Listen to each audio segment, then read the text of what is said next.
दोस्तों नमस्कार। अरुण यादव एक ऐसा इंसान जो एक्स पर महिलाओं के खिलाफ अभद्र टिप्पणी करता हुआ दिखाई देता है, अश्लील बातें करता हुआ दिखाई देता है, एडिटेड और गंदी पिक शेयर करता हुआ दिखाई देता है।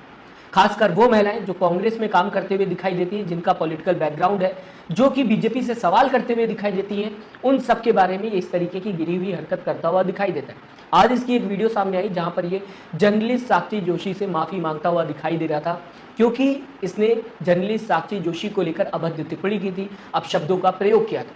क्यों किया था मैं आपको बताऊंगा। पहले आपके सामने साक्षी जोशी का एक ट्वीट रखना चाहूंगा जहां पर साक्षी जोशी बताने की कोशिश करनी कि इसने क्या किया था और ये अब माफी मांगता हुआ क्यों दिखाई दे रहा है। आपके सामने बिना देरी के साक्षी जोशी का ये ट्वीट। 28 मई 2025 को एक्स पर अरुण यादव नाम के इस व्यक्ति ने मेरे बारे में एकदम झूठा, बेबुनियाद, चरित्रहीन करने वाला, अश्लील, अभद्र एवं आपत्तिजनक शब्दों से भरा हुआ एक वीडियो पोस्ट किया था, जिसे किसी भी कीमत पर बर्दाश्त नहीं किया जा सकता। इतना ही नहीं, इसने मेरे पति विनोद कापड़ी का फोन नंबर भी एक्स पर पोस्ट कर दिया था। नोएडा पुलिस की तत्पर कार्रवाई के बाद इस व्यक्ति ने अपने हर कृत्य के लिए माफी मांग ली है और चूंकि ये व्यक्ति अपने कृत्य पर शर्मिंदा है, लिहाजा हम इसे माफ करते हैं।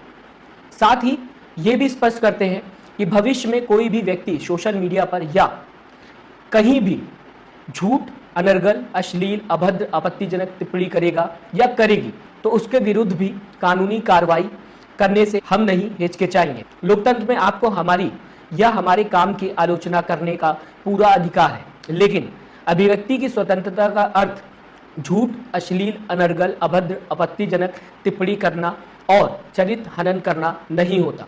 हम यूपी पुलिस और नोएडा पुलिस के आभारी हैं। इस इंसान ने एक वीडियो बनाया साक्षी जोशी को लेकर, जिसमें अभद्र टिप्पणी करता हुआ दिखाई दिया, अपशब्दों का प्रयोग करता हुआ दिखाई दिया। क्योंकि साक्षी जोशी जर्नलिस्ट हैं, सवाल पूछते हुए सरकार से दिखाई देती हैं, इंडिपेंडेंट जर्नलिस्ट हैं, पहले न्यूज़ 24 में काम करते हुए दिखाई दे रही थी और अब यूट्यूब पर काम करते हुए दिखाई दे रही हैं। सवाल पूछना सरकार से इस इंसान को इतना खल गया कि इसने अपशब्दों का प्रयोग करना शुरू कर दिया उस महिला के खिलाफ जो कि अकेले काम करते हुए दिखाई दे रही, सरकार से अकेले सवाल पूछते हुए दिखाई दे रही, सच्ची पत्रकारिता करते हुए दिखाई दे। क्या ये दोस्तों सही? साक्षी जोशी के हस्बैंड का नंबर भी इसने एक्स पर शेयर कर दिया, इतना सब कुछ करता हुआ दिखाई दिया और जब लीगल एक्शन की बात हुई तब ये माफी मांगता हुआ दिखाई दे। साथ ही साथ दोस्तों मैं आपको बताना चाहूंगा, सिर्फ साक्षी जोशी की ही बात नहीं है, मोहम्मद जुबैर ने इस व्यक्ति के पुराने ट्वीट्स को जनता के सामने रखा है, जहां पर ये सोनिया गांधी की एडिटेड पिक शेयर करता हुआ दिखाई दे रहा है। उनकी एज को नजरअंदाज करके, कितनी एज है ये हम सब समझ सकते हैं, इसके बाद भी इस तरीके की तस्वीर, अश्लील तस्वीर शेयर करना जिसमें अखिलेश यादव भी मौजूद है, एडिटेड पिक है, क्या ये सही हो जाता? किसने इस इंसान को हक दिया कि इस तरीके की गंदी और एडिटेड पिक्स ये एक्स जैसे प्लेटफॉर्म पर शेयर करें? क्या इस देश में कानून नहीं है?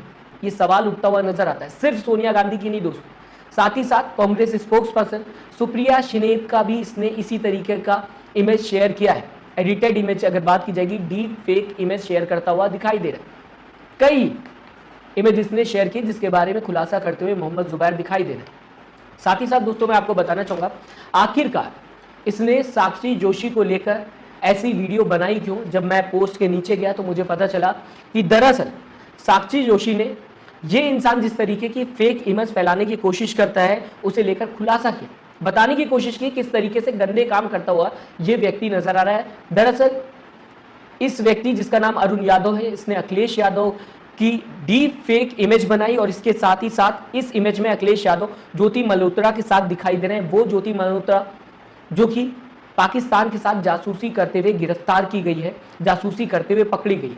उस महिला को अखिलेश यादव के साथ खड़ा कर देना और पूरे देश में उस इमेज को सर्कुलेट करना जो कि फेक है, इसे लेकर एक न्यूज़ साक्षी जोशी ने बनाई जो इस इंसान को इतनी ज़्यादा खल गई कि ये साक्षी जोशी के ही खिलाफ अपशब्दों का प्रयोग करता हुआ दिखाई दिया।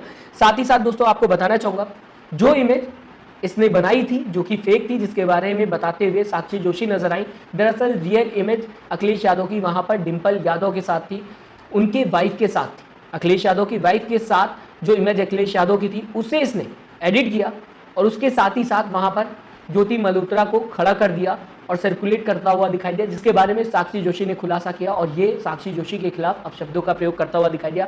हालांकि दोस्तों अगर बात की जाएगी, सिर्फ अरुण यादव की बात मैं नहीं करूंगा, ऐसे कई ट्रोलर्स बैठे हुए हैं सोशल मीडिया प्लेटफॉर्म पे, जिनका काम ही यही है कि जो भी सवाल पूछे, जो भी सच बोले, जो भी सच की आवाज़ बने, उसको ट्रोल करना है।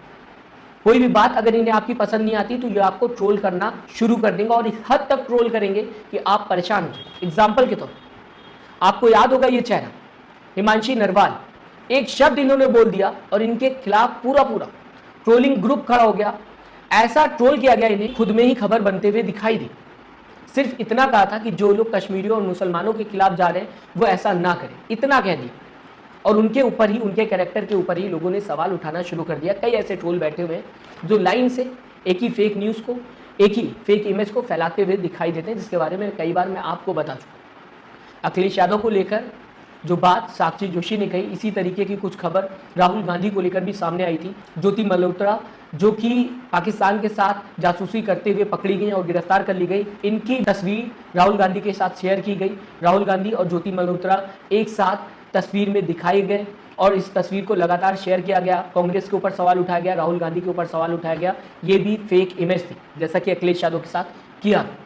तो इस तरीके से लगातार सोशल मीडिया पर काम होते हुए दिखाई देते हैं, जहां पर झूठ का सहारा लेकर उसे सच बनाने की कोशिश की जाती है और उसे फैलाने की कोशिश की जाती है। पार्टी पर इल्ज़ाम लगाने की कोशिश की जाती है, विपक्ष पर इल्ज़ाम लगाने की कोशिश की जाती है, और जब सच्चे जर्नलिस्ट सामने आते हैं और इनके झूठ को जनता के सामने रख देते हैं तो ये जर्नलिस्ट पर ही भड़कते हुए दिखाई देते हैं। दोस्तों, आपको बताना चाहूँगा, संविधान कभी भी किसी इंसान को ये इजाज़त नहीं देता कि वो किसी भी रिलीजन, किसी भी कास्ट या फिर किसी की निजी ज़िंदगी को लेकर कमेंट करे, किसी के ऊपर बेबुनियादी कमेंट करे। ये संविधान इजाज़त नहीं देता, लेकिन इसके बावजूद भी कुछ लोग संविधान को ताक पर रखकर इस तरीके का काम करते हुए नजर आते हैं और जब एक्शन लिया जाता है तो माफ़ी मांगते हुए दिखाई देते हैं। जो कुछ हुआ, इसे लेकर आप क्या सोचते हैं, मैं चाहूंगा अपनी राय कमेंट बॉक्स में जरूर दीजिएगा। साथ ही साथ दोस्तों, चैनल को सब्सक्राइब और वीडियो को लाइक करना मत भूलिएगा। दोस्तों, अगर आप फेसबुक पर देख रहे हैं तो पेज को फॉलो करना मत भूलिएगा। अपना ख्याल रखें। नमस्कार।